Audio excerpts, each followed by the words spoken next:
Hey everyone, and today's video I'm going to show you how to get an invoice from Timo.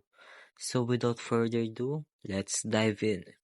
So first, open your Timo app and navigate to the account section. In the upper right corner, you will see the support icon. So go ahead and click on that to access the support section. So once there, click on the contact us button below.